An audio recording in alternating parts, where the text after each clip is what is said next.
E eu volto agora com a Alamanda Revista falando sobre o Festcine Amazônia. Eu recebo aqui em nosso estúdio o Beto Bertanha. Ele que é gaúcho, nascido em Porto Alegre, chegou em Rondônia na década de 80, fazendo parte de uma safra de artistas. E para conhecer um pouco mais sobre o trabalho do Beto, seja muito bem-vindo ao nosso programa. Muito obrigado, Yuri. Beto, fala um pouco para mim sobre toda essa sua jornada, todo esse seu processo de história aqui no nosso estado. Em Porto Alegre eu trabalhava numa produtora de cinema, né? E aqui não foi diferente. E a gente começou uma geração vamos dizer assim, cineastas, videomakers, né? Que documentaram o estado a partir dos anos 80, dos anos 90, inclusive com o movimento de Super 8, que era um formato que existia na época de filme, né? E acho que tudo começou, na verdade, a se tornar mais concreto com a produção de um filme chamado Porto das Esperanças, que mostrava, em 1990, a Porto Velho da época, né? Um retrato muito fiel do que era a Porto Velho na década de 90, com o garimpo, né?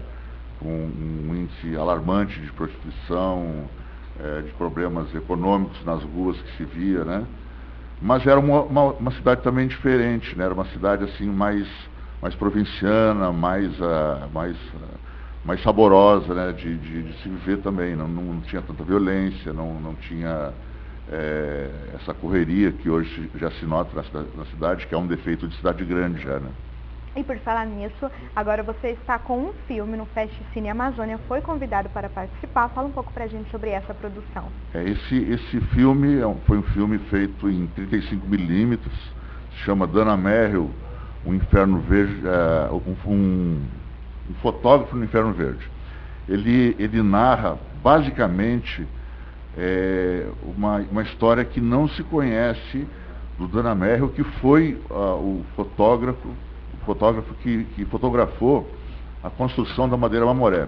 Todas as fotos que a gente vê da construção da Madeira Mamoré foram basicamente do Dana Merrill, né? Que é um personagem que pouca gente conhece, por incrível que pareça, na cidade. Não é reconhecido assim com homenagem, nome de rua, esse tipo de coisa. E ele fez muitas fotos, foram na época mais de 2.000 fotos. E essas fotos na época eram bem complicadas, eram negativos enormes, né, feitos de alguns de vidro, né?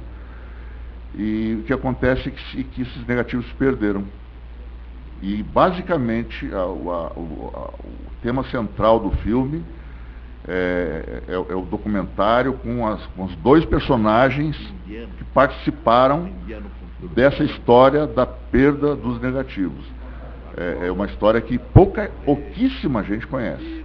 Realmente nem os historiadores viram de fato, não tiveram essa chance de saber dessa história real. Eu procurei, na época, o Manuel Rodrigues Ferreira, que é o grande historiador da Madeira Mamoré, com o filme Ferrovia do Diabo, né? E ele me indicou o fotógrafo aí, André, do jornal A Gazeta de São Paulo, que participou do episódio. E eu procurei o Ari André pelo interior de São Paulo e acabei achando ele. Logicamente estava vivo ainda. Ele topou fazer o documentário, dar entrevista, né? E ele narra assim com precisão de detalhes o que aconteceu com os negativos da Madeira Mamoré, que foram feitos pelo Dana Merrill. Beto, já que você entrou nesse ponto de falar que é algo que quase ninguém no estado conhece, quais foram os maiores desafios que você enfrentou no momento de até mesmo buscar sobre essa história para poder fazer o seu filme, produzi-lo? Essas fotos sempre foram muito controversas.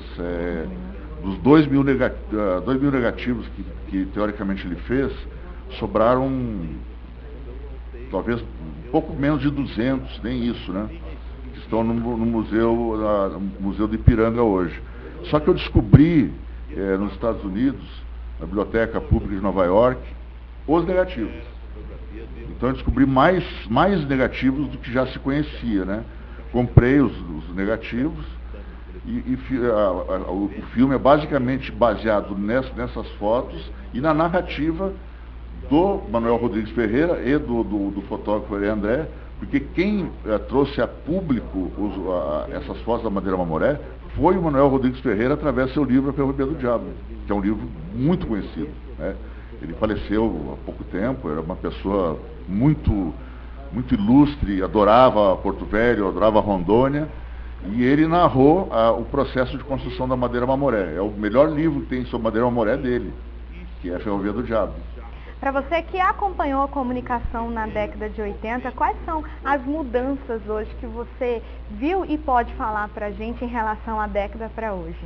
Não, estava conversando nos bastidores ali, eu acompanhei o nascimento da TV Alamanda, né? Então, tipo assim, um dos pioneiros da Alamanda, seu Mota, que deve estar nos assistindo, né? Era meu amigo, é meu amigo, né? Eu gostei até de vê-lo. E um dos filmes que eu fiz aqui em Rondônia, chamado Pôr das Esperanças, que é esse que eu te falei, da década de 90, foi editado aqui, na TV Alamanda, na madrugada. Porque a Alamanda era a única emissora ou produtora que possuía uma ilha de edição, uma TIC. Era um formato que se usava na época, que talvez a maioria dos jornalistas nem conheça, né? Porque já se tornou em extinção, né? Então mudou tudo, né? Mudou tudo.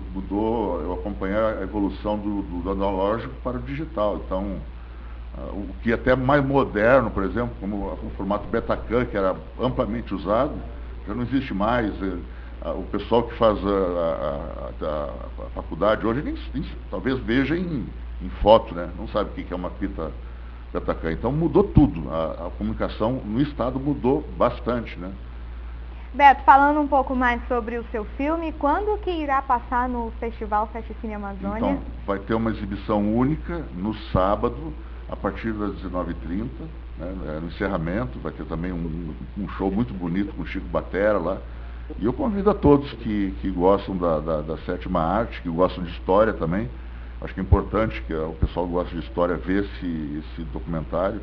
Não é porque fui eu que fiz, ele teve muitas dificuldades técnicas de produção, apesar de ser basicamente simples, mas ele traz à luz uma história importante da nossa cidade, que é justamente a criação da cidade, que nasce com a Madeira Mamoré.